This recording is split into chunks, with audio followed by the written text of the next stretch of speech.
Hello, everybody. Welcome to our UFC 244 post show. I am John Pollock, joined by Phil Chertok. It's our monthly chat, Phil. It's great to chat with you. Lots to discuss from tonight's card at Madison Square Garden. I was thinking maybe, Phil, we could, because right now Canelo and Kovalev are about to step into the ring for their fight. So what if we just pause the show for the next 40 minutes and all the people at home can just wait, and once the main event's over, then we can go into our review, because we don't want to overlap here and we'll just make everybody wait.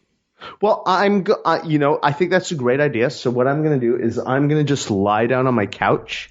And while I'm lying down on my couch, the audience can listen to the sound of me lying down on my couch as they watch this, these two great combatants go at it. So if anyone is just getting whiplash from this going over everyone's head, so what happened on Saturday night was that DAZN had their big fight with Canelo and Sergey Kovalev in Las Vegas at the MGM Grand.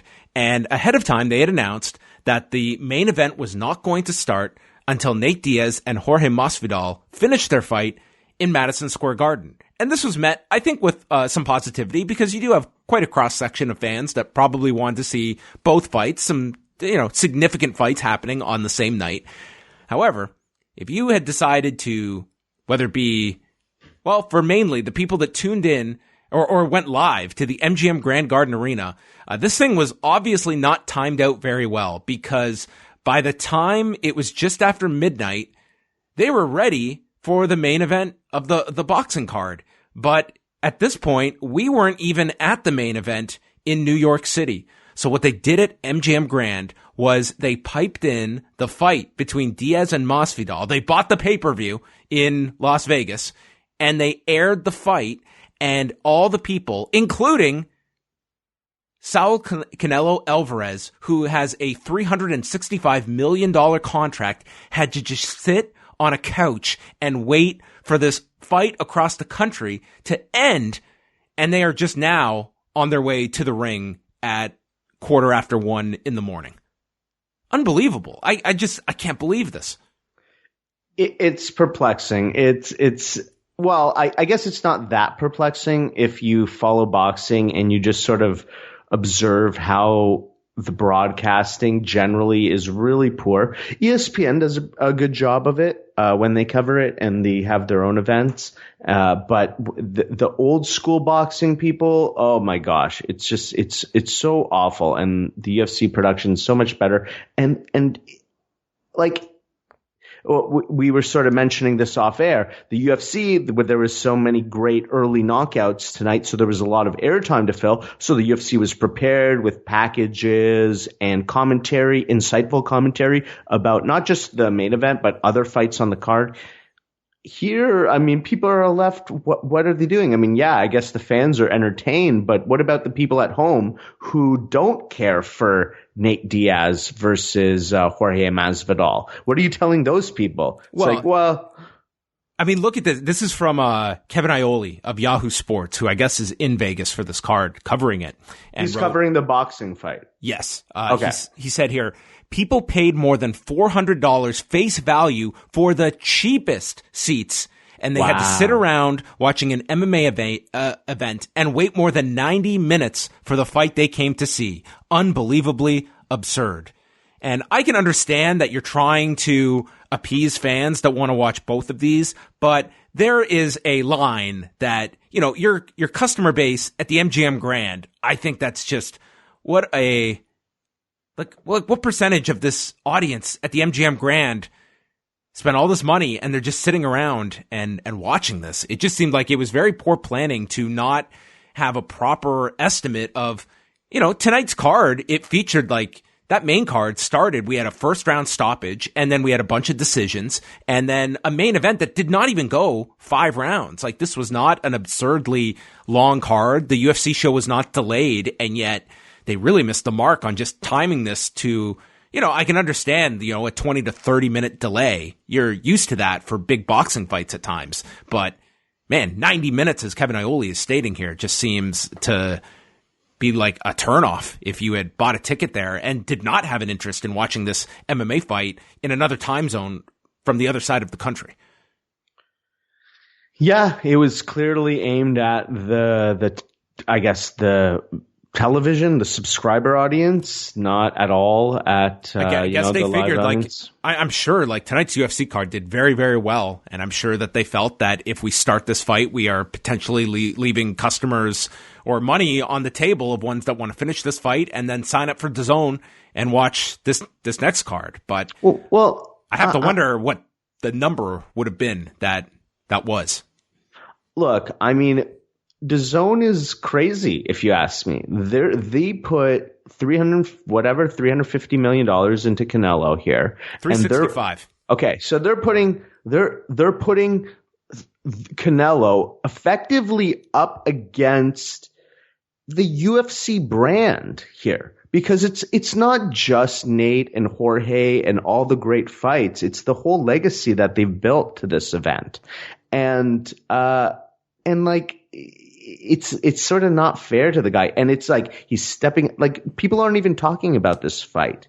So I don't know. I understand that these streaming wars are crazy intense, and it's awesome for fight fans because what we're getting is incredible in the amount of content that we're getting now. But I have to be a little bit, critical of the tactics of DAZN right now, because I don't think they're doing their subscribers and certainly not the live fans any favors here. Yeah, I think it's mainly the live fans tonight at that ultimately had to deal with this. I just look at it the other way around, that I could not fathom that had the Canelo Alvarez fight been earlier, that the UFC would have paused and aired the boxing fight inside their arena before they went to Diaz and Masvidal. It was like, you have competition, but you're not going to jeopardize your own event because of outside forces. Well, what does the UFC do when it's like Floyd Mayweather fighting? They don't go up against Mayweather fights, which would be... But they do. Well, they don't go up against it, but they'll put on a fight night from Florida on that finishes 45 minutes before the Floyd fight, because they know that fight, and that's like on a free show that they'd put on Fox.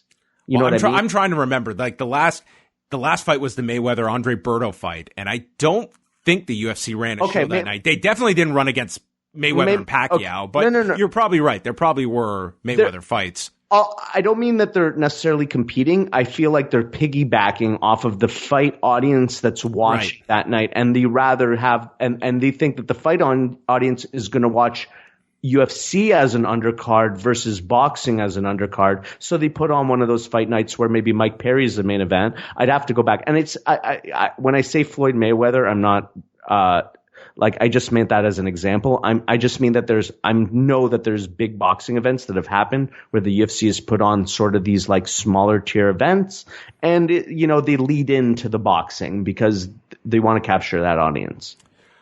Well, let's dive into this UFC show from Madison Square Garden, their fourth consecutive November event from New York City, featuring, we go back to November of 2016, which was Eddie Alvarez dropping the lightweight title to Conor McGregor. That was a card I was at, actually. Then, that was the election, right? Yes, that was the week of the U.S. election, which what a tie into tonight's event. And then following that, we had the big 3 title fights 2 years back, including George St. Pierre beating Michael Bisping. Last year, Daniel Cormier, Derrick Lewis, maybe a less remembered Madison Square Garden card. But tonight, what a show we got. Absolutely. Oh my gosh. Entertaining top to bottom. Certainly anticlimactic towards the end there, but nonetheless, I don't think anyone is terribly dissatisfied. We'll kind of blitz through some of these prelim fights. In the opener, Hakeem Dawodu defeated Julio Arce 29-28 in 2 judges' scorecards for Dawodu and 1 for Arce. I had Dawodu winning the first 2 rounds, Arce the 3rd round, which was close, but Arce had a strong final minute with landing several big left hands. Dawodu, really lightning fast leg kicks, and it was only kind of Arce coming on at the end. But Hakeem Dawodu afterwards, he said, "I don't want to be in the opening fight any longer, and I'd like to fight in Canada next." So I think fighting in Canada, reasonable demand maybe, once you get a victory. They're like, sure, we'll throw you on a Canadian card. Yeah, put him on a Canadian card. He can definitely be in a much improved spot over, the beginning of an event. But hey, you fought in Madison Square Garden on an awesome card, and you were overshadowed by much, much more. Yeah, and also his fourth win in a row. He lost his debut in the UFC, but now has put a little streak together at 145 pounds. Second fight of the night, we go to welterweight action. We had Lyman Good against Chance Rencounter. I made the joke, Phil. There was a good chance this was going to be a great fight. Well, there was a good chance it was going to be a great fight. I wouldn't say that great would be overstating it. No, yeah, I mean, there was a good chance that it would be an entertaining fight. Lyman Good looked great in the first two rounds here. In the first round, he outlanded Rencounter 38-10, and this was a fight all about Good fighting at distance, and Rencounter, who, interestingly enough, is a training partner of one of our commentators, Dominic Cruz, who is calling the show with Joe Rogan and John Anik. How do you feel it's handled when you have certain conflicts in the broadcast booth with active fighters, with teammates competing? How do you feel Daniel Cormier and Dominic Cruz primarily handle those, in particular this fight? So I always I love this question because I was thinking the same thing, and I was thinking about this tonight, not necessarily particularly in this context, but because I thought Dominic Cruz did a terrific job tonight. I was really I thought some of his last few events, I wasn't as high on him as I had been on the past, but tonight he was really on point. Not necessarily in this fight, but in the past, him and Cormier, I always feel the tension a little bit about what they're saying. Now, the Cormier in his last commentary gig, he was critiquing his teammate. Win. That's right. And I thought he did a very fair job. I mean, he said, he was very critical. He was sort of coaching him. He was saying, hey, go after it. You got to turn this around. You got it. So I thought that was actually really cool. In the case of Dominic Cruz, I think he's very cognizant of it. He tries his best. You can feel the tension though. There was another event. It was the last event he called. I can't recall, but he also had a teammate on. It was Jeremy Stevens. Jeremy C. Stevens. And, it was clear what was going on in that fight. He was eating it a lot, and in the first two rounds at least. And so I think he does a good job. It's a fair job. You can hear the conflict. I think it's okay. It adds a level of insight to the commentary, something interesting, but it is a little bit awkward and uncomfortable. I do get that sensation. Yeah, I like the fact that right off the bat, they disclose it at the beginning so the viewer at home understands what the relationship is here, and they're not trying to hide the fact like this is just some other fighter that he's calling the fight in. But where the analysis becomes very interesting is not so much when the training partner is doing well, but when they're down in a fight and when they're struggling. And you can certainly see, because here is a chance for a Dominic Cruz or a Daniel Cormier to be very honest about their shortcomings because they see them in the gym. And I think we saw a bit of that from Cruz in this fight. In particular, in the first round, we saw Good just starting to blast at him, and Cruz is like reacting, saying, I want to see some wrestling right now. And he's just getting blitzed here. And that kind of was the critique of Rencounter here, is that he's a great wrestler, but didn't rely on his wrestling at all here. So he's down 2 rounds. And then in the third, it's Good hitting him with his jab, and then busts up Rencounter's nose, goes back to the jab, and is having a lot of success with that, drops him with a straight right, and just finishes him with strikes. 2:03 of the third round. So Lyman Good gets the victory. This coming off that submission loss he had to Damian Maia earlier this year. So Good, who was the favorite, stops Chance Rencounter. Yeah, nice win. Nice, beat him down over 3 rounds, just superior striking. Losing to Damian Maia is no shame. They kind of after every time Damian Maia loses, they throw in these like up and comers, and to see if they can get past them, they try to give him this gatekeeper status. And Lyman Good fell short there, and he got a nice bounce back. And let's build him back up. I think he has a lot of potential, and I'd like to see him against maybe a top 15 guy. Yeah, an enormous welterweight too. Just gigantic here.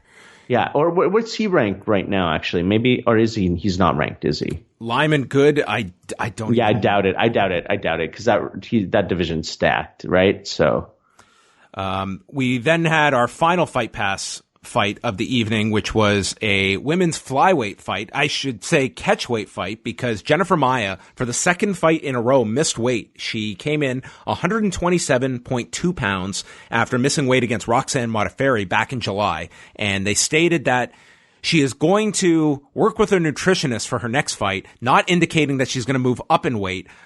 I'd be curious if it's going to necessarily be no, we want you to go up to 135 pound situation, because I don't know how much leverage you have if you're Jennifer Maia to try and convince the UFC that you can make this weight after 2 failed attempts. Maybe it's as simple as something, getting the Performance Institute involved.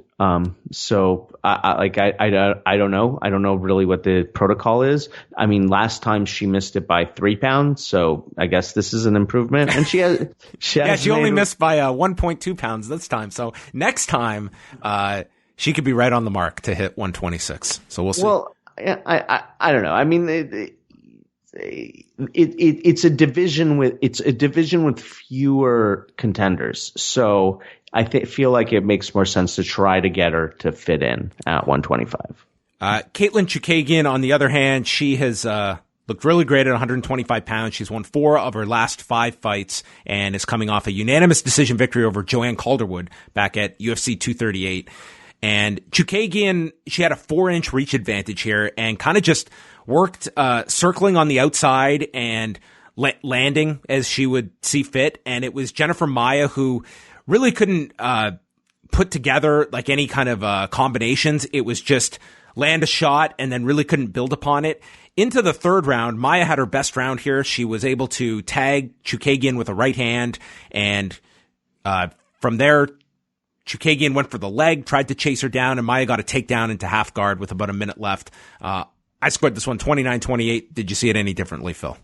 No differently. Chookagian, she showed some impressive stand-up skills, a little jives and like some cheeky moves, and landed some, sharp strikes, but nothing that would suggest to me that she has any opportunity to challenge for title. No, and that's what she was calling for here. But, I mean, kind of threw a wet blanket on her own challenge. She said, everyone knows, say name. Everyone knows the fight I want, but I'm not expecting to get it. So whoever they give to me, I'll just keep fighting. And if you're the UFC matchmakers, you certainly weren't holding a gun to their head to get that next fight. Yeah, because I totally know who you are, and I know who you want to fight next. What? Yeah. Unbelievable. This was the equivalent of going to your boss saying, I deserve a raise. I know I'm not going to get one, so I'm going to continue to do the exact same job for the amount you're paying me. And the boss says, I had some extra room in the budget, but you know what? We'll find great use because Tony in sales just got the Christmas bonus. So Katlyn Chookagian gets the victory here, but I don't think in the fashion that people are necessarily clamoring for her to get the winner of Valentina Shevchenko's next fight. On to the ESPN2 portion. And earlier, Joe Rogan was openly asking, will he be able to say motherfucker on the ESPN2 broadcast? And we did get a fucker from Joe Rogan on the pay-per-view, but he was the only one because everyone else was skirting around the title and just coming up with whatever way they could not say baddest motherfucker on this broadcast. It was actually comical at times. Yeah, I mean, and it was certainly noticeable when Joe Rogan busted his out, and I thought it was fine. It was good, right? Like, you don't want to hear that dropped all night. You know you're going to hear some of that in the post-fight, or there's a potential for that in some post-fight interviews, but we don't need that, like, being splashed around everywhere. Andrei Arlovski versus Jairzinho Rozenstruik was our heavyweight fight. Arlovski had gone to a decision in his last 8 fights coming into this one. And that streak ended. He was taking on Rozenstruik, who is 2-0 in the UFC. His last fight lasted 9 seconds when he stopped Alan Croter. And, well, this one went 3 times the length. They went 29 seconds, and Rozenstruik struck Arlovski. And Arlovski walked into this left hand, and he just dropped. This was very similar to his knockout loss against Fedor Emelianenko for Affliction. Back in, well, over 10 years ago now. And man, Rozenstruik has some incredible power, stops Arlovski, who, has fought 4 times last year and then was coming off a decision win over Ben Rothwell back in July. So Rozenstruik, clearly a big heavyweight prospect for them, and certainly is going to get a bigger name opponent next. How impressed were you with Rozenstruik here? Our first brutal knockout of the night. Oh, I was extremely impressed. I mean, he's opened this fight with a jab that staggered Arlovski. Yes, yeah. He threw power with every shot, and the knockout shot was like he was fading. Like, when we talk about Ngannou's knockout power, he's like loading up on these like whiplash type strikes, but how's his name? Rozenstruik. Yeah. Rozenstruik. Okay, this is the first time I've seen him fight. Rozenstruik, I mean, he's throwing short shots. He's not even throwing that hard, and they look just devastating. I mean, he's so compact as well. The amount of power that he's generating, it's terrifying. How high of an opponent do you go with him? Are you looking, certainly top 15, but are you even looking higher? Like, this is a very impressive highlight reel knockout. I would say this is 11 through 15. You've got Alexei Oleinik, Augusto Sakai, Sergey Pavlovich, Maurice Green, and Sergey Spivak. So of those, I would say one of them has a relative name in Oleinik. The others, I think it's almost like a lateral movement for him. I don't know if he's above that at this point. Yeah, I mean, well, where's Stefan Struve at? Stefan ranked? Struve is not top 15. Is not top 15. No. I mean, I still think that's fine. He's still planning to come out of retirement, so he's kind of out of the race. He's retired. I didn't realize he had retired at one point, but I believe he's on the comeback trail. Okay, so maybe this will be his welcome back party. Yeah. Oh, he's fighting Ben Rothwell in a few weeks. Okay, so there you go. Okay, so I don't know. I mean, I think that I still think you maybe want to give. I mean, obviously this was an amazing showcase, a huge card. Let's keep the ball rolling on this idea. Let's give him some guys who maybe put their chin up and still like he beat a veteran like. Sure. Former UFC champion. So pretty impressive. What do you think this means for Andrei Arlovski at this point? This is a guy that has, he has defied age and he has been counted out many times, but he has also suffered a lot of knockout losses.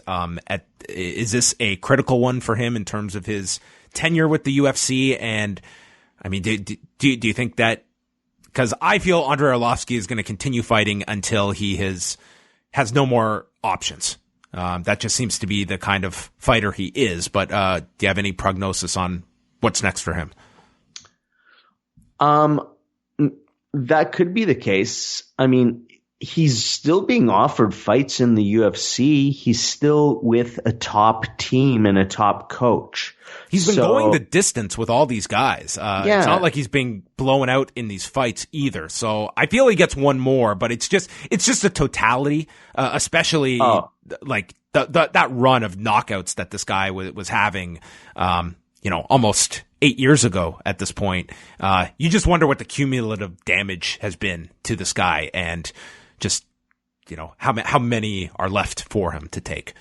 I don't disagree. Like I thought he could have retired many moons ago on that rough loss that we saw. And to be fair to him, I counted him out and he proved me wrong, which is always a story that I like to hear. But I like he's certainly not going to contend for a title in the UFC. And I mean, I don't know what his goals are. Maybe it's just make as much money as he can. I can't fault him for that, but I don't know that to be his goal. So, I mean, yeah, it's rough. I don't know what to say. I'm torn, I guess. Yeah. Like just his last 6 fights, he has 1 win, 4 losses, and a no contest, which was against Walt Harris, where it was originally a split decision win for Harris, but then he had a positive drug test afterwards. So, and you know what? A lot of those fights were split decision losses. Like they were really close fights. I thought he maybe could have won, or they were tight. Like yep. So. Yeah, there were 2 splits in here, and. Yeah, I think he probably does get another fight, but I mean, this guy's been active. This was his 3rd fight this year. He had 4 last year. It's 3 before that. He's been fighting like 3 fights every year, since 2015. He had a slow year of 2 fights that year. So the guy's been busy. We will see what is next for him. Continuing on, we go to Brad Tavares returning after a long layoff. He hasn't fought since July of last year, which was when he dropped the decision to Israel Adesanya, and he was taking on Edmen Shahbazyan, a 10-0 middleweight who has been impressive here. Only 21 years of age and was coming off a submission win over Jack Marshman back in July at UFC 239. And Shahbazyan dropped him with a right hand and proceeded to attack. Tavares made it back to his feet and got hit with knees, and then a picture-perfect left head kick drops Tavares. This one is over. 2 minutes, 27 seconds of the first round. Edmen Shahbazyan by knockout, improving to 11-0, and a lot of hype surrounding Edmen Shahbazyan. Absolutely, and deservedly so. Like, incredibly measured performance here. Like, when he had Tavares hurt, he went in for the kill, but made sure to keep his distance, keep his guard up, and was just pinpoint. Extremely impressive. I texted you during this. This is the redemption of Edmen Shahbazyan. I mean, maybe. I mean, he looks like a world beater right now. So, and as the commentary team brought up, he's been with Edmen since he was 12 years old or very young. Yeah, right? Which is only 9 years ago, everybody. Oh, really?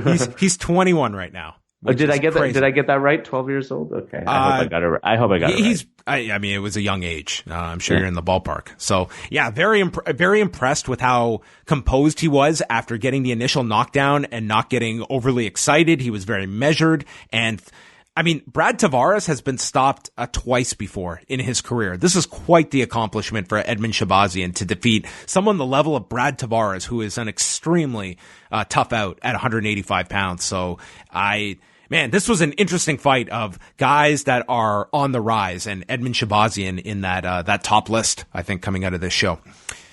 Shane Burgos versus Makwan Amirkhani, who had quite a lot of steam behind him at a point, but just kind of an inconsistency with some of his fights. He has been, he's 15-3, lost a split decision to Arnold Allen all the way back in March of 2017. And since then has had wins over Jason Knight and Chris Fishgold. So not the most active, but we got to see here where his skill sets were at. And in the first round, it was looking pretty positive. He landed this right hand and cut open Shane Burgos above the left eye, and then controlled him with a waist lock, threatened with a guillotine, tried to switch to a darce. Really solid round for Amirkhani. But then the tables turned in the second. Burgos attacked the body and just shut down Amirkhani, was landing big shots in his guard with hammer fists, and Burgos certainly had his second wind, and it continued in the third where he was just breaking down Amirkhani. This was a pretty dominant round. He was, he rocked him with his left hand. Then he had him up against the fence and was drilling Amirkhani with elbows to the side of the head and then going back to the body, and put him down with about 28 seconds left in the fight, and Burgos won by TKO here in the third. Just a very solid turnaround for Burgos, controlling the second and dominating the third before the referee stepped in. Amirkhani definitely got the first round with the big shot he landed early and his takedown and then subsequent submission attempts. But even at the end of the first round, you could see that he was tiring. I mean, he was slow to get up. And then the second round, the just relentless body shots that Burgos put on, and I mean, Amirkhani couldn't even land anything in that round at all. I mean, he was able to secure the body lock again, but couldn't lead to a takedown. And then going into the third round, Burgos just continued with the body shots, and it looked pretty clear that Amirkhani was not in the fight. He was super slow on the get-ups. Burgos was, dropping him, and he was slow to get up.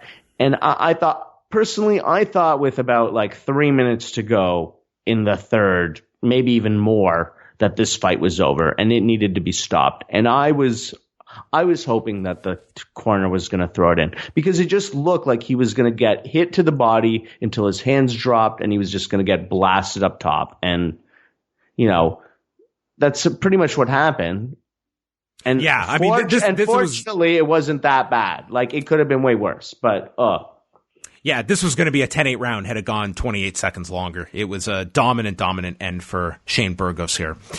And then the featured prelim fight, this was an intriguing one on paper. Corey Anderson versus Johnny Walker. And interestingly enough, Johnny Walker was the favorite coming into this fight. In spite of Corey Anderson winning his last 3 fights over Patrick Cummins, Glover Teixeira, and Ilir Latifi, Johnny Walker is coming off of a minute 57 win over Khalil Roundtree Jr., 15-second stoppage of Justin Ledette, and then Misha Serkinov in 36 seconds. So it's one of those deceptive records where, I mean, unless you're going back to non-UFC competition, there's still a big question mark of how is this guy going to deal with adversity? What happens if he gets out of the first round? There's still a lot of unknowns about him, and I think Corey Anderson was looking to exploit that. So Johnny Walker starts his fight, and he's doing all his wild movement, and Anderson just clinches with him and then nails him with this overhand right that puts Johnny Walker down. And Johnny Walker, did he go down easily? Okay, you did get that one. Thank you. Okay. It's late at night, everyone. Johnny Walker, all of a sudden, he is not doing his erratic movements. He had this look of, oh my God, I am in the cage with this man who is trying to drill my head off. And Corey Anderson just went beastin' 25-8 here. He followed with left shots. He took him down with a body lock. And then there's this brutal right hand where Johnny Walker's head snaps back and the referee just stands in. Johnny Walker stopped on his feet at 2:07 of the first round, and Corey Anderson just lost it afterwards. He is yelling at Johnny Walker. He's yelling at their corner. He's yelling at Joe Rogan. Then he's yelling at Mick Maynard. You've never seen a man so furious that he won. But he, I guess, in his post-fight, thought that I think that he felt he was very overlooked in this fight. He was the underdog and felt like he was being placed as a stepping stone. And no, this guy has his eyes on the light heavyweight title. And I can't say that this was a very impressive performance from Corey Anderson, probably his most spectacular he's had in the UFC. I don't know if he leapfrogs Dominic Reyes after that Chris Weidman victory, but those are the two contenders for John Jones at light heavyweight. Yeah, I don't think he leapfrogs either, but he certainly made a statement. He made a name for himself. He stood out on a card where there were a lot of people who stood out. So I think it's great, especially considering he's been so sort of like ho-hum throughout his career. And he's been too busy beasting. That's right. With daylight savings time about to kick in, you literally could be beasting for 25 hours because we are about to gain an hour. And, well, you know what? And next year, because of a leap year, you could potentially be beasting 25/8. Couldn't you? Yeah, I could. Because you get the extra day. That's right. So next year, it could work out it's Corey Anderson's year next year. If he's not fighting John Jones on February 29th next year, then someone has just greatly screwed something up. Dude, February 29th is a Saturday. Like, is there nothing that writes itself better than beasting 25-8 fighting John Jones on February 29th next year? There's a little bit too much math for the sell. I don't want to tweet this out because someone will ruin our theory and have way too much of a mathematic breakdown of this. If you are, what fight are you more intrigued with? If you're disqualifying John Jones moving to heavyweight or some fight that comes out of left field. If you're looking at Dominic Reyes, Corey Anderson, what sparks your interest more if you're picking one or the other? I think Dominic Reyes right now, I mean, he's undefeated. He hasn't really shown tremendous weakness in the octagon. Corey Anderson has been on a good run, but he has had some defeats and setbacks. And I just think that Reyes has made more of a statement. Especially stopping Chris Weidman. Like, if he had like a dull decision, there might be the argument that Corey Anderson leapfrogged him. But I think in the nature that Reyes won, coupled with the streak he's on, I think he has to be the front runner. Yeah. Unless John Jones has no interest in these fighters that are, just not adding much to that. He's kind of carrying the load promotionally.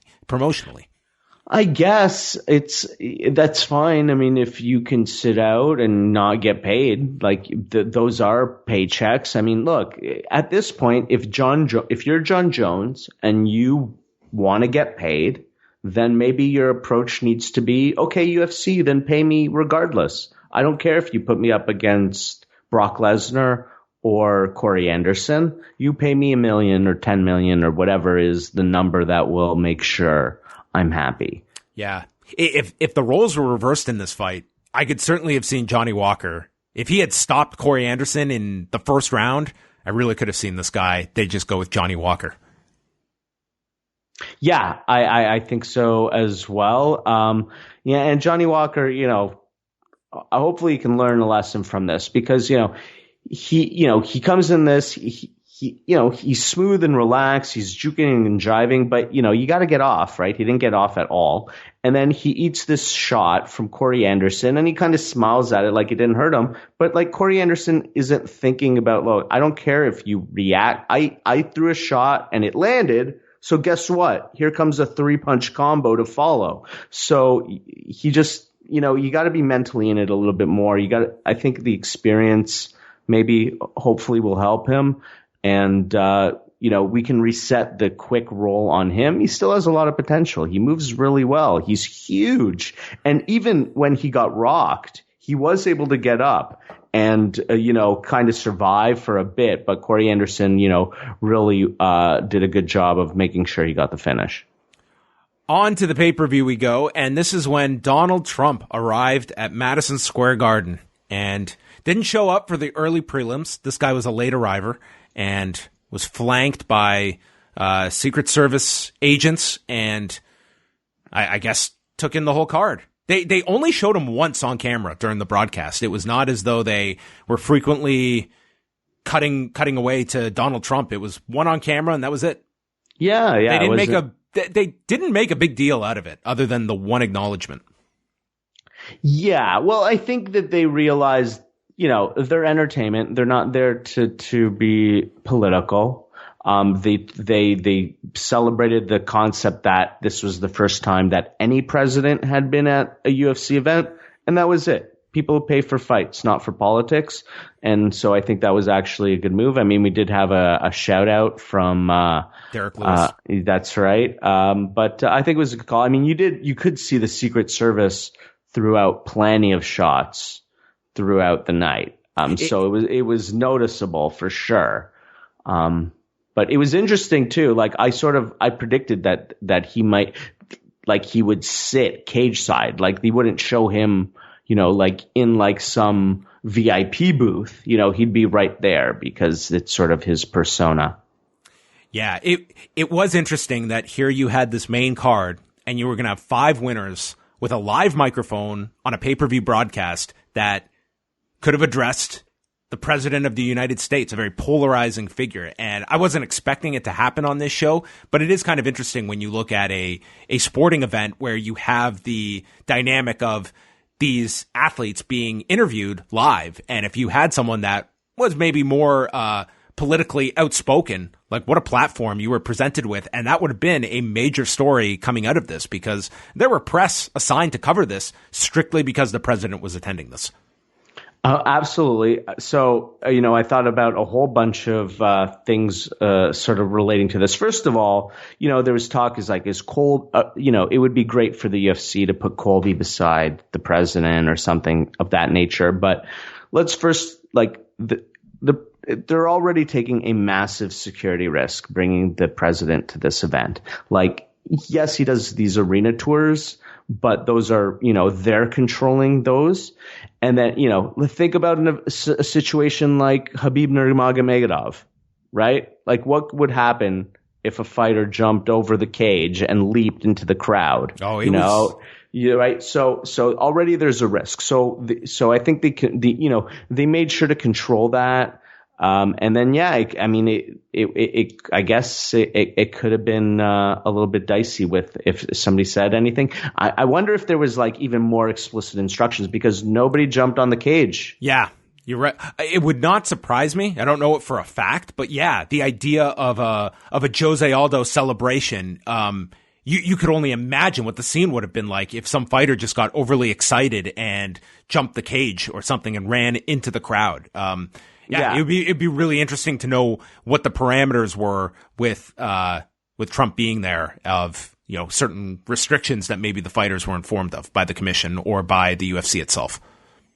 So yeah. Now, just one final note on this topic, just get off it. I was wondering, what's the over under that the New York Times or the Washington Post will actually print the word motherfucker tomorrow? 0. You think no chance? I mean, that even in just saying this tells you the state of the country, or you'll probably get some opinion. Maybe we get an opinion piece at some kind of syndicated writer who will talk about the depths of the president attending human cockfighting on a Saturday night in New York. I had to see what the reaction was, and on the Donald Reddit, which is the sort of cult of personality thing that follows the president, the top post was, of course, first president to attend UFC event. But then deep in the comments was, well, not deep in the comments, highest voted comment was, remember when John McCain said the UFC was human cockfighting? Fuck John McCain. That's awful. Well, what other thread? Is that the only UFC related thread on the topic?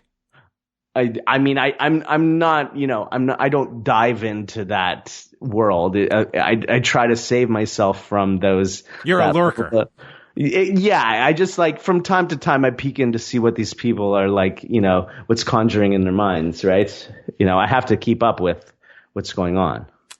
Well, the pay-per-view began with Kevin Lee and Gregor Gillespie. Kevin Lee, in his last fight, had moved up to welterweight, but for this one, not only was he going to train with TriStar in Montreal under Firas Zahabi, but he's coming back down to lightweight for this fight and taking on what an opponent you're drawing here.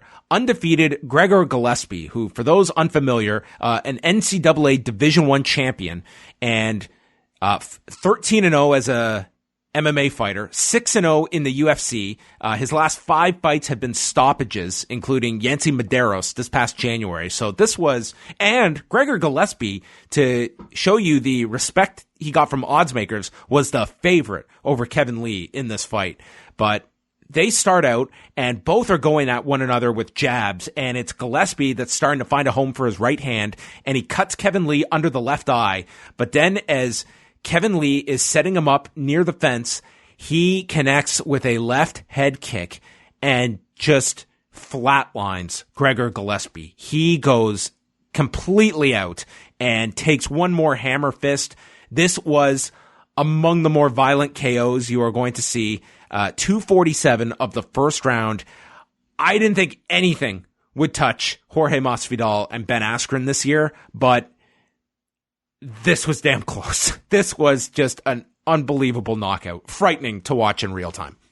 Yeah, it was pretty brutal. It was really the punch that landed first that sort of led to the kick, because the way that the punch landed, it was a solid shot, but Gillespie sort of rolled with it, and it was directly in line with the kick that Kevin Lee was throwing at the end of the combination. And so it just landed right off the end of it. He was knocked out immediately. He fell backwards into the cage. It was fairly gruesome. Yeah, just a devastating knockout for Kevin Lee. So seems to be very happy training under Firas Zahabi, and I can't imagine that he leaves and goes back to welterweight after this. It seems like this is going to be his rebirth at 155 pounds and defeating a really quality lightweight who was on the rise in Gregor Gillespie. So this was a tremendous win for one Kevin Lee. Yeah, I mean, a note, he also had this thing on his chest, this thing that looked like staph infection that, interestingly enough, the commentators made no mention of at all, even though the last time this happened, they talked about it openly. Yeah, and that's the kind of thing that Joe Rogan typically narrows in on and focuses on heavily. And there was no mention of this, and it was impossible to ignore whatever this was on his chest. It was sizable. Canelo just knocked out Kovalev in the 11th. Wow. All right. Yeah. Now we can start the show. So Derrick Lewis, Blagoy, Ivanov in heavyweight action next. This one ended up going 3 rounds, which on paper you would say, I don't know how entertaining that would be, but you would be wrong. This was a fight where technical proficiency was at a low, but this was just a wild fight between these two. Lewis, he was working with a new nutritionist for this fight, and he seemed to be in the best condition I can recall seeing him in. So much so, I think he got a little overzealous in the first round because he threw this head kick, and Derrick Lewis just has an affinity for throwing these kicks, and I don't quite understand why. This is a man that cuts down to make 265 pounds, threw a kick, and was on his back within seconds. But Lewis, I mean, he's underneath, and then he just decided enough, and he got right to his feet and then just attacked Ivanov with an uppercut and threw another kick at him. Into the second they go, each are landing big shots on one another, but neither is going down. Ivanov gets a takedown and goes to side control, works for a key lock. Again, Lewis just escapes and attacks with more uppercuts, and it's Ivanov and him exchanging more big strikes. Just a war back and forth between these two. Into the third, you can see the effects of these 2 rounds have been felt by both men. They have slowed down. Ivanov tries again for his guillotine, can't apply it, and there's this flurry at the end by Lewis that I think was enough to win him the round with this left uppercut and a knee. I think you can make the argument that Lewis won all 3 of these rounds, but certainly wins this fight. The judges had it Derrick Lewis by split decision, 30-27, 29-28, and one did score it 29-28 for Ivanov. How was your card on this fight? I had it 29-28. I didn't think it was inconceivable that Ivanov won this. I mean, it was a tight fight. Lewis definitely landed the bigger shots, but Ivanov landed himself, and he had takedowns and submission attempts as well. But Derrick Lewis is very good at getting up. I mean, really the only person who could keep him down was Daniel Cormier. He just has a way, like, especially if you go to side control, he gets an underhook and then he just finds a way to stand up, and then he just unleashes. And he definitely looked. He's sort of been on this like leaner path for a while. He's starting to get better, and his physique is changing. And he went for a takedown in this, and he got a takedown in the first round, I think it was. So he's becoming a little more well-rounded, and he got a well-deserved victory. But Ivanov looked good as well in this fight. I mean, tough as nails. Yeah, it took a lot of big strikes, especially from Derrick Lewis. So to be able to absorb those was a credit to him. And then afterwards, Derrick Lewis had his post-fight interview with Joe Rogan and addressed the president and talked about a lot of bad shit going on at the White House, and you've got to turn this around in 2020. Hey, inspire the president. Why not? I guess. Yeah, I wanted to get more from Derrick Lewis here. I wanted to know what his opinion is of the pending impeachment hearings. I didn't want to get any more because he followed up with something that was like I didn't even really quite hear, but I didn't want to hear because it sounded really off. So. I missed this, so I don't know what you're referring to. He made some type of crass comment, and Joe Rogan, and then he sort of like immediately apologized for it, and Rogan caught it, and he said, "Okay, just chill out, buddy. Okay, we're moving on." It was, it might be maybe it's not worthwhile to review it. Well, that's kind of the trap he's in now. He's got to be able to top his past interviews, and he's got to go that direction, I guess, or at least feels he has to. Stephen Thompson, Vicente Luque was after that. This was an awesome fight. I thought this was everything that the last fight really was not. This was a great technical fight. Luque won the first fight. He outstruck him by a pretty decent amount here, and it looked like he was gonna threaten to stop Stephen Thompson. He stunned him at one point, and just a lot of effective strikes. But in the second round, you could see Stephen Thompson truly finding his groove here. He was very light on his feet, had a lot of success with the side kick that dropped Luque several times in this fight, and was able to stun him, go back and forth between stances, and just hitting punches from so many different angles, also with both hands. And this continued into the third. I went with a 10-8 in the third because I thought Thompson just dominated this round. He dropped him twice in this round. He was attacking the body, which was a successful theme we saw throughout the night of guys just continually attacking the body, and it really paid dividends for many fighters on this card. And at the end, just stunned him and hit a spin kick to the body. Judges had it 30-26 twice, 29-27, and I thought this was the best Stephen Thompson's looked in quite some time. Oh, absolutely. I mean, crazy enough, Stephen Thompson was outclassing Jorge Masvidal not that long ago. And, he had a tough loss. At Madison Square Garden 2 years ago. Yeah. And, he had a tough loss and, took time off, looked good here to ate some big shots. Vicente Luque came out and, he had a good game plan, right? He attacked with the leg kicks and used that to get inside and land a lot of shots that really were staggered. Thompson had him on the back foot and, as the fight wore on, that game plan turned into what he was just used to doing, which was waiting for it in that classical sort of boxing style.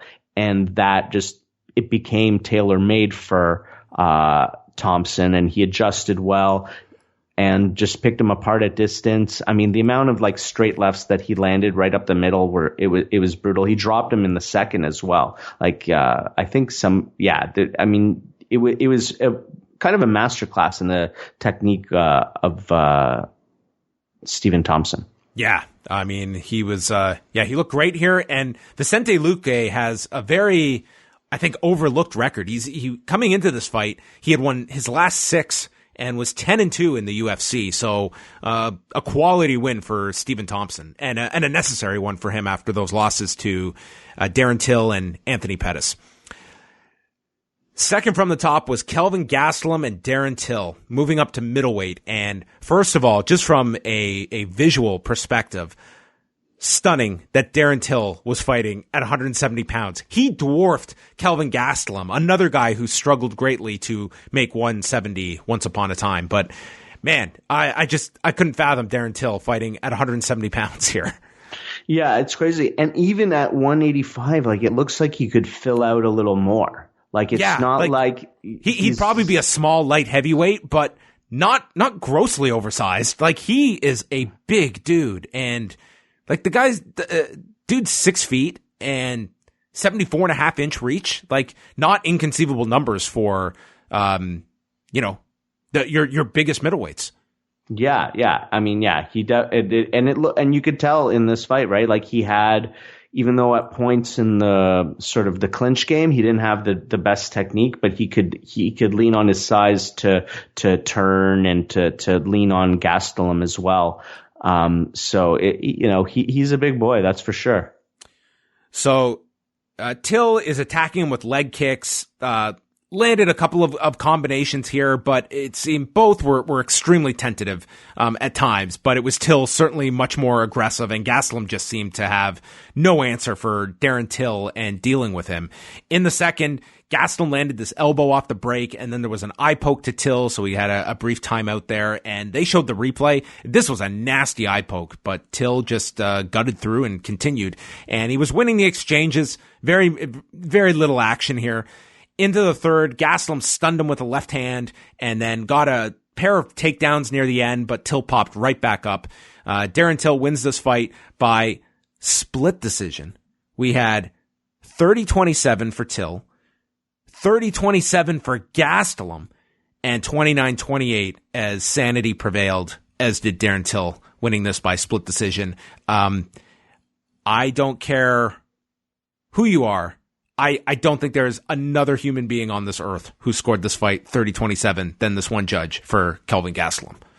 It's barely conceivable that you could give both 1 and 2 to Gastelum. Like it's you'd have to be like really struggling. The only argument would be 3. There was no argument for 1 and 2. I mean, this was a perplexing 3 rounds. Someone watched these 15 minutes and concluded every 5 minutes, Kelvin Gastelum, man, this guy's looking great. This was one of the all-time bad scorecards, and a pretty terrible fight as well that will only be remembered for a really terrible scorecard. Yeah, I mean, the fight wasn't great. I don't know if it was terrible. I mean, it was terrible maybe compared to some of the more thrilling fights. I mean, we got some really exciting fights. And if you told me ahead of time that this was going to be like one of the more lackluster fights on the card, I would have been surprised. But there was a lot of technique. These were really tough, really skilled guys. And the way that Gastelum was hiding the injury to the lead leg was, is very impressive. And he's trying to create openings so he can get inside. He's weaving and moving in creative waves, and it doesn't create a lot of actual action in the sense that where he lands, but I still find it interesting, the attempts and trying to solve those puzzles. Yeah. Darren Till, I mean, better for him. He gets this win and continues at middleweight, because I would hate to see this guy drop a fight here and think, well, I'm giving up size, which would be a completely ridiculous conclusion to come to. So continues at middleweight, but I think Kelvin Gastelum really dropped his stock here because he was coming off a fight of the year contender with Israel Adesanya, and I think this really cooled him off. Like a unspectacular performance, and middleweight, it's got its contenders, and this is kind of a step back for Kelvin Gastelum. That I definitely agree with, and certainly, I mean, Darren Till, way to bet on yourself, right? Like, I'm going to move up to new division. Let me take on the guy who just took the champ, 5 hard rounds. Yeah. And, he puts himself right in contention. So good on him. Main event, the one that everyone was looking forward to. Before the principal fighters came out, The Rock's theme song hit, and he came out with the baddest motherfucker championship. What was going through your mind, Phil, as The Rock came out here in Madison Square Garden with this title?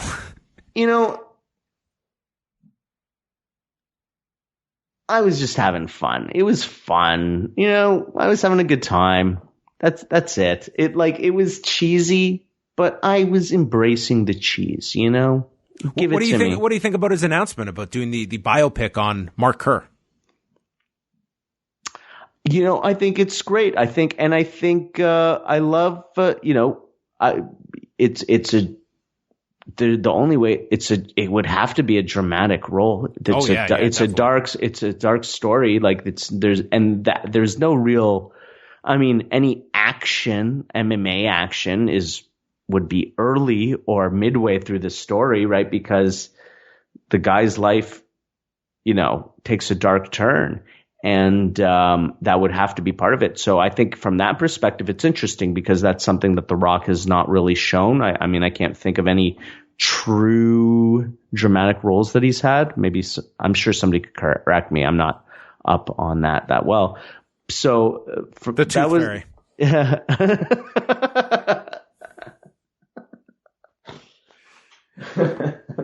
Well, for those that are have not seen the Smashing Machine documentary, it's fantastic. If you have not seen it, it was a documentary that came out in 2002 on Mark Kerr, and it's brutally honest. He is very open about his painkiller abuse that plagued him throughout his career, and this was a guy who at one time was an elite level heavyweight and just kind of flamed out because of dependency issues. And it's certainly a story that has its rise, but it's more punctuated by the fall than the rise. So it'll be a very interesting way that they adapt his life story into this, because the documentary is held in pretty high regard by people that were around and remember seeing it, or will go check it out. So one thing I do want to say about this is, like, okay, The Rock is interested in doing this, and that's great. And he's the biggest movie star in the world. So that is, hopefully it happens. But, from what I was reading, it doesn't sound like this movie isn't really happening yet. And that makes me feel like this is sort of like a way to get the ball rolling on it a little bit. No studios attached to it. It's pretty much, it's been an announcement so far. That's it. Yeah. So it's almost like he's shopping it at this point. So we'll see. But look, he's a big star. If he wants to make it, I'm sure he can get it made. Yeah. With him in the lead role, you would think that would be, of interest, but he attached his name to the movie, the Fighting for My Family, about Paige, the WWE women's wrestler, and that one had trouble finding a studio, even with The Rock's company attached to it. So what's that? It was similar. It was like a biopic on one of the female performers in WWE that his production company produced. Does she have a good story? It's an interesting one. They did like a biography on her, like it's her whole family that's involved with wrestling, and it aired in the UK. So it was based off of like a short documentary on the family that aired in the UK. So it's kind of similar, the same kind of inspiration here, taking a documentary and turning it into a feature film. Got it. Jorge Masvidal, Nate Diaz, two guys that could easily have biopics written about them. Masvidal comes out to the theme from Scarface. Nate Diaz, flanked by his brother Nick, who, there's certain things you just don't want to see. Nick Diaz, all decked out in Reebok gear, is one of them. And Nick Diaz staying true to himself, no Reebok gear as he walks out here. Granted, he was not in his brother's corner, so I guess did not require it, but just Nick being Nick here. It was quite the scene. It was amazing. The first time they put him on camera, it's like the crowd just went absolutely nuts, and he just gave zero Fs at all. It was like, oh, what? Oh, yeah. Okay. It's awesome. Really amazing just to watch, like, the charisma these Diaz brothers have, and coupled with Masvidal, like, just superstars. These guys. You know what I loved? I'm not much for social media, but they have it was the Instagram videos that Nate posted of them in the middle of New York, just like, my boys have arrived, and they're just in some intersection, New York City. Like, this is weigh-in day or the day before the weigh-ins, and like, I love it. So the fight begins, including Dan Miragliotta giving the pre-fight instructions that this is to determine the baddest mother effer, which is just something else to hear. So this fight begins with a flurry from Masvidal, connecting with an elbow and this brutal kick, cutting open Nate Diaz instantly. And Masvidal is on top of him and attacking him, but gives Diaz ample time to recover off of his back before finally letting him up. And, it was a solid round for Masvidal, though Diaz did have his moments late in the round where he started to attack with the right hand and had some momentum by the time this ended. So set up for an interesting second round. But Masvidal had other plans here because he went right back. He was focusing on the body a lot and landing with his right hands. And these were big shots that Masvidal was landing. Several hooks to the body, landed a knee from the clinch. And Diaz tries to roll. Masvidal stays on top, and late Diaz tried for a knee bar that was unsuccessful. So Masvidal well ahead on the scorecards 2 rounds in. The third, it's much of the same here. And this is where Dominic Cruz is noting that there's a big discrepancy here because Diaz does not throw a lot of leg kicks, and he's got 2 weapons, whereas Masvidal has 4, and he's utilizing all of them. Masvidal landed a right, continued to attack the body with some blistering kicks, and then Diaz is on his back, and he's throwing strikes, but Masvidal offsets that with several big elbows, and he's going around the cut here of Nate Diaz, and after the 3rd round, the doctor is checking on the cut, and there's one on his cheek, but the more concerning one is above the eye, and the doctor waves it off, and the crowd is livid. It ends after 3 rounds due to a doctor's stoppage, so Jorge Masvidal wins the fight by TKO. How did you feel first about the fight, and then second, the stoppage? So the fight up until that point, it was pretty much delivering on everything we thought. It was these 2 guys going at it. Masvidal was ahead, but Nate was still in it. He was finding moments to land shots. Masvidal was definitely winning and putting on him, and also, putting it on him in a very tactical, paceful way. So, that I think he was prepared for rounds 4 and 5. But then, we got the stoppage, and it was pretty unfortunate. I think it was a pretty bad stoppage. The cut was significant, but it was a bad cut. Yeah, it was a bad cut. But you generally, the idea behind stopping it for a cut is because it's the blood is flowing into the eye, and it's preventing them from, it's like they don't have vision, or it's closing their eye. But that wasn't the case here. Now, it certainly was affecting him. Nate kept pawing at it in the 2nd round, but it seemed like in the 3rd round it got, closed up good enough that it wasn't too bad. But look, I'm not a doctor, so who am I to say? Yeah, everyone wanted to see the fight continue, in particular because it's Nate Diaz, and you have seen these big comebacks late in the fight.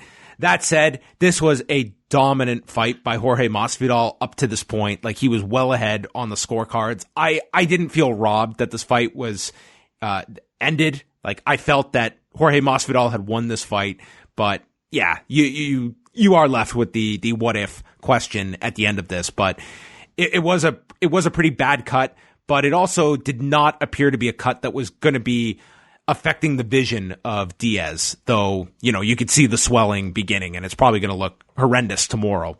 But Masvidal and Nate Diaz, they were both in agreement that they wanted to run this fight back. Masvidal took issue with the crowd booing, saying, "I'm not the doctor that stopped this, so don't you dare boo me."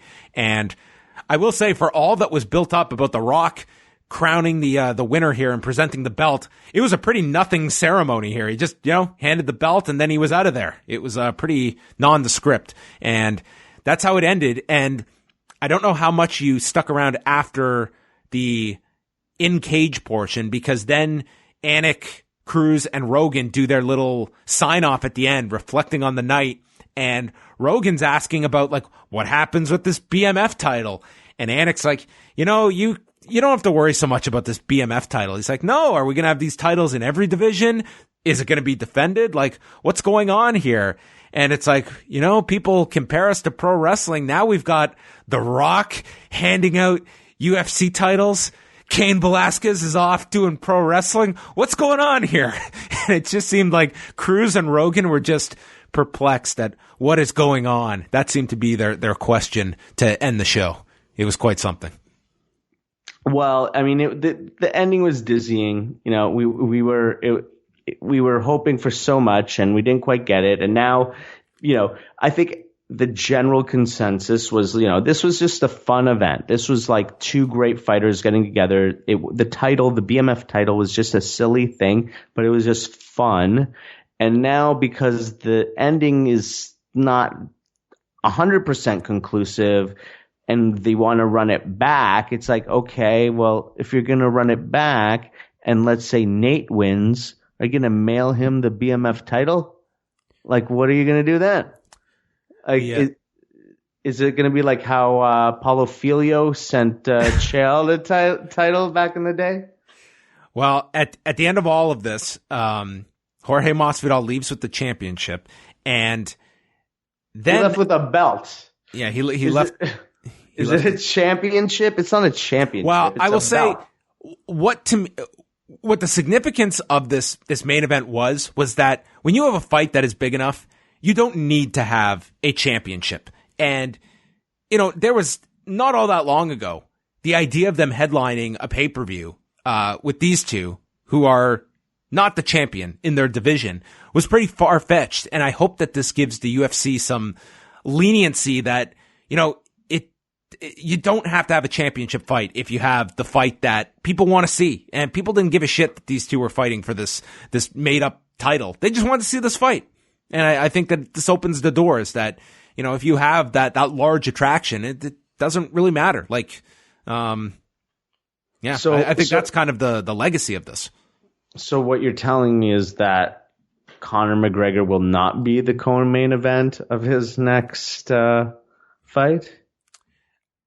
Do you feel Conor McGregor is going to fight on January 18th as we speak on November 3rd? Do you think that's going to happen? Yes, I do. Yeah, I'm... You're skeptical, eh? I'm definitely skeptical, yeah. Well, I mean, I guess, yeah, I mean, I'm certainly not definitive in my position, but yeah, I mean, he wants it. Cerrone makes perfect sense. It's lined up. I mean, tonight would have been the night to announce it, really. But, I don't know, maybe in the next couple of days. So, a few notes. Dana White's doing his post-fight press conference as we speak. Some notes here. Dana White, not overly interested in a rematch between Jorge Masvidal and Nate Diaz. I don't blame him. It was a special thing. Don't poison the well. Wait it out. You can run it back in 18 months or 2 years or something. I think it's okay. The bigger news, though, Phil. Uh-oh. Dana White says that... I know what it is. Caitlin Chukagian will get the next flyweight title fight. Oh, you beat me to it. No. Of all the times, the go-to answer whenever he is asked, we don't make fights. We don't make fights right after. We got to sit down and talk about things. No, this one's too big. We are verbally committing to it now. Caitlin Chukagian, she will get the next shot at Valentina Shevchenko. Okay, well, look, maybe her hope is that Valentina's kryptonite is this like red hair that she now has, because maybe she doesn't perform optimally with this red hair. Okay, well, even though it looks fantastic. Oh yes, Valentina, keep it up, love it. They did 20,143 for a gate of $6,575,996.19. Fantastic. That's not the highest gate that they've done there. They did a bigger gate with Conor. Oh, definitely. Yeah. What's your pick for fight of the night? I'll tell you do you know what the answers are? My speculation would be Thompson versus Luque. I would pick that as my fight of the night. I mean, Luis Ivanov was pretty good too. And then performance bonuses, I mean, you got to give Kevin Lee one. Burgos looked good too. There you go. Stephen Thompson, Vicente Luque, fight of the night. Performance of the night, Kevin Lee and Corey Anderson. Corey Anderson for sure. Yeah, Anderson. Poor Edmen Shahbazyan. There were a number of guys you could have given bonuses to, and this one, Jairzinho Rozenstruik. Yes, that was a pretty vicious one. So, I mean, those televised prelims, as I'm just looking at them, you had the Jairzinho Rozenstruik, Edmen Shahbazyan, Shane Burgos, and Corey Anderson winning on the televised. Those are some solid prelims that you had. There was, I mean, this event was leading, and then even after the Kevin Lee knockout, and even into the heavyweight fight, and even this Thompson fight because of how good it was. I mean, it really felt like it was a great stretch. Yeah, we were on the cusp of this being maybe, the greatest event ever. And it tapered off. It didn't, and thankfully it didn't go off a cliff or anything, but it just kind of just like, I still think you got a great main event. It was an it unfortunate ending, but it was still I don't think you feel it would have been one thing if there had been a cut stoppage in the first round, but you got 3 rounds out of them that, in the old days, that would have been the length of the main event in a non-title fight. So. Yeah, and I don't think we didn't actually even spend really any time praising just Jorge Masvidal. Like he was outstanding tonight. Never tired in this fight. Like dealt with the pace of Nate Diaz, and man, his right hand had a ton of power behind it. The body kicks were brutal. Like this guy, to be honest, like a rematch with Nate Diaz would certainly, I would say, monetarily would be a big deal for him, but he's really positioned himself. Ultimately, I think him and Colby would be an enormous fight at 170 pounds. Kamaru Usman's a really bad style fight for him, but that's, he to me is the guy you would want challenging for the title next coming out of this. Absolutely. And maybe that is Dana White's hesitation to go to this rematch is because, they're pivoting Masvidal for the title winner. Yeah, and I think also the fact that it was pretty one-sided. Like, yeah, I mean, look, I love Nate, and I wanted to see 4 and 5, and I have faith that he's going to bring it harder in 4 and 5 as well. But Masvidal was very well paced in this fight. Like he wasn't, the reason why he didn't try to finish Nate in the first when he had him hurt after that kick was because he knew.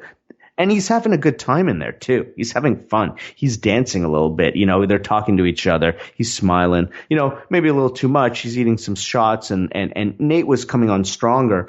But in general, just, Masvidal doing fantastic. And, we'll see what the pay-per-view buys are, but it seems like he's in another stratosphere of superstardom now. Yeah, I'm just looking at so the judges' scorecards at the end of the fight had Masvidal up 30-26 on 2 scorecards and 30-27 on the other. So really no surprise there. And Dana White adding nothing is done between Conor McGregor and Donald Cerrone. But that was all he was reiterating. And he's saying Alexander Gustafsson definitely wants to fight again. So there are some of your news and notes from Dana White's press conference afterwards. And that's going to bring an end to this show. Phil, we've got one more pay-per-view this year. A stacked card in Vegas next month. 3 title fights, John, and we don't have daylight savings to save us an hour. Oh, I love this right now. It just became an hour back, so it's only 1:30 right now when it should have been 2:30. I love this. I've got my second wind. I'm all set.